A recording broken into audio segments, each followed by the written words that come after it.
Hi everyone, ನಾನು travel ಬ್ಲಾಗ್ನ ನಿಮಗೆ share ಮಾಡ್ತಾ ಇದ್ದೀನಿ. ಮೈಸೂರು ಟು ಮಂಗಳೂರು ಟ್ರಿಪ್ ಬ್ಲಾಗ್ನ ನಿಮಗೆ ಶೇರ್ ಮಾಡ್ತಾ ಇದ್ದೀನಿ. ಮಂಗಳೂರಿಂದ ಧರ್ಮಸ್ಥಳ ಮತ್ತು ಕುಕ್ಕೆ ದರ್ಶನ ಪಡ್ಕೊಂಬರೋಣ ಅಂತಲೂ ಕೂಡ ಪ್ಲಾನ್ ಇದೆ. ಅದು ಮುಂದೆ ಬರೋ ವೀಡಿಯೋಗೆ ನಿಮಗೆ ಶೇರ್ ಮಾಡ್ತೀನಿ.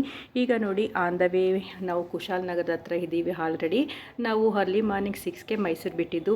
ಅರ್ಲಿ ಮಾರ್ನಿಂಗ್ ಬಿಟ್ಟಿರೋದ್ರಿಂದ ವೆದರ್ ಅಂತೂ ತುಂಬ ಕೂಲಾಗಿತ್ತು. ನಾವು ಲಾಂಗ್ ಜರ್ನಿ ಹೋದಾಗ ನಾವು ಪ್ರಿಫರ್ ಮಾಡೋದು ಅರ್ಲಿ ಮಾರ್ನಿಂಗ್ನ.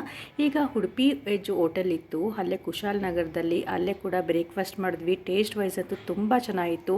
ನೀವು ಆನ್ ದ ವೇ ಈ ರೂಟಲ್ಲಿ ಹೋದರೆ ಇಲ್ಲಿ ವಿಸಿಟ್ ಮಾಡಿ, ತುಂಬ ಚೆನ್ನಾಗಿತ್ತು. Last year same month March ತಿಂಗಳಲ್ಲೇ ನಾವು ಧರ್ಮಸ್ಥಳಕ್ಕೆ ವಿಸಿಟ್ ಮಾಡಿದ್ವಿ. ಆವಾಗ ನಾವು ಮಡಿಕೇರಿನಲ್ಲಿ ಬ್ರೇಕ್ಫಾಸ್ಟ್ ಮಾಡಿದ್ವಿ. ಈಗ ನೋಡಿ, ಈಗ ಕುಶಾಲನಗರ ಬಿಟ್ಟಿದ್ದೀವಿ. ಎಷ್ಟು ಚೆನ್ನಾಗಿದೆ ಅಲ್ವಾ ವೆದರು. ಲಾಸ್ಟ್ ಇಯರ್ಗೆ ಕಂಪೇರ್ ಮಾಡಿಕೊಂಡ್ರೆ ಈ ಸಲ ವೆದರ್ ತುಂಬ ಕೂಲಾಗಿತ್ತು. ಮತ್ತು ಅಲ್ಲಲ್ಲಿ ತುಂತುರು ಮಳೆ ಕೂಡ ಬರ್ತಿತ್ತು. ಹಾಗಾಗಿ ತುಂಬ ಎಸಿನೇ ಬೇಡ, ಅಷ್ಟು ಕೂಲಾಗಿತ್ತು.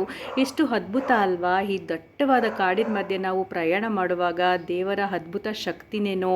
ಎಷ್ಟು ಸೇಫಾಗಿ ಹೋಗಿ ಸೇಫಾಗಿ ಬರ್ತೀವಿ ಅಂತ ಅಂದರೆ ದೇವರ ಆಶೀರ್ವಾದ ಇರಲೇಬೇಕಲ್ವಾ. ಈ ಚಾಮುಂಡೇಶ್ವರಿ ದೇವಸ್ಥಾನ ಮಡಿಕೇರಿಯಿಂದ ಸಂಪಾಜೆ ಅದೆರಡು ಬಿಟ್ವೀನಲ್ಲಿದೆ. ಈ ಚಾಮುಂಡೇಶ್ವರಿ ತಾಯಿ ಆಶೀರ್ವಾದ ಪಡ್ಕೊಂಡೆ ನಾವು ನೆಕ್ಸ್ಟ್ ಮುಂದೆ ಹೋಗೋದು. ಈಗ ನೋಡಿ, ನಾವು ಆಲ್ರೆಡಿ ಮಂಗಳೂರಿಗೆ ರೀಚ್ ಆಗಿದ್ದೀವಿ. ಅಲ್ಲಿ ರೂಮ್ ಕೂಡ ಬುಕ್ ಮಾಡಿ ಈಗ ಫ್ರೆಶ್ ಅಪ್ ಆಗಿ ನಾವು ಈಗ ಬೀಚ್ ಹತ್ರ ಹೋಗ್ತಾ ಇದ್ದೀವಿ. ನೋಡಿ, ನಾವು ಉಳ್ಕೊಂಡಿರೋ ರೂಮ್ ಆಪೋಸಿಟ್ ಬಿಲ್ಡಿಂಗ್ ತೋರಿಸ್ತಾ ಇದ್ದೀನಿ. ನಮ್ಮ ಹೋಮ್ ಸ್ಟೇಯಿಂದ ತಣ್ಣೀರ್ಬಾವಿ ಬೀಚ್ಗೆ ಹೋಗ್ತಾ ಇದ್ವಿ. ಇದು ಸುಮಾರು 13 ಕಿಲೋಮೀಟರ್ ಇದೆ. ಮಂಗಳೂರು ತುಂಬ ದೊಡ್ಡ ಸಿಟಿ, ಟ್ರಾಫಿಕ್ ಅಂತೂ ಸಿಕ್ಕಾಬಟ್ಟೆ ಇತ್ತು. ಬೆಂಗಳೂರಿಗಿಂತ ಹೆವಿ ಅನಿಸ್ತು. ನಾವಿವಾಗ ಬೀಚ್ ಹತ್ರ ಬಂದಿದ್ದೀವಿ, ತಣ್ಣೀರ್ಬಾವಿ ಬೀಚ್ ಅಂತ. ನಾವು 4 o'clockಗೆ ಹೋಗಿರೋದ್ರಿಂದ ಜನಗಳು ಅವಾಗ ತಾನೇ ಎಂಟ್ರಿ ತೊಗೊತಾ ಇದ್ರು. ತುಂಬಾ ಖುಷಿ ಆಯಿತು ಈ ಸಮುದ್ರ ನೋಡಿ. ಆ ಅಲೆಗಳ ಮಧ್ಯೆ ಆ ಸೌಂಡು ಮತ್ತು ಆ ಮರಳು ತುಂಬಾ ಖುಷಿ ಕೊಡ್ತಾಯಿತ್ತು. ಮತ್ತು ಅಷ್ಟೇ ಖುಷಿಯಿಂದ ನಾವು ಎಂಜಾಯ್ ಮಾಡಿದ್ವಿ. ನೀರಲ್ಲಿ ಆಟ ಆಡೋಕ್ಕೆ ಯಾರಿಗಿಷ್ಟ ಇರಲ್ಲ ಅಲ್ವಾ. ಚಿಕ್ಕ ಮಕ್ಕಳಿಂದ ದೊಡ್ಡವ್ರ ತನಕನೂ ತುಂಬ ಖುಷಿ ಕೊಡುತ್ತೆ.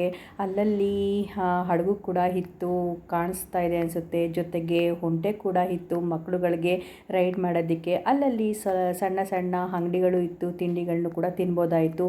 ನಾವಿವಾಗ ಬೀಚಿಂದ ಹೊರಟ್ವಿ. ತುಂಬಾ ಖುಷಿ ಕೊಡ್ತು. ಓಕೆ ಫ್ರೆಂಡ್ಸ್, ಈ ವಿಡಿಯೋ ನಿಮಗೆ ಇಷ್ಟ ಆಯಿತು ಅಂದ್ಕೊತೀನಿ. ಇಷ್ಟ ಆಗಿದ್ದರೆ ಸಬ್ಸ್ಕ್ರೈಬ್ ಮಾಡ್ಕೊಳ್ಳಿ, ಲೈಕ್ ಮಾಡಿ, ಶೇರ್ ಮಾಡಿ ಮತ್ತು ಕಾಮೆಂಟ್ ಮಾಡಿ.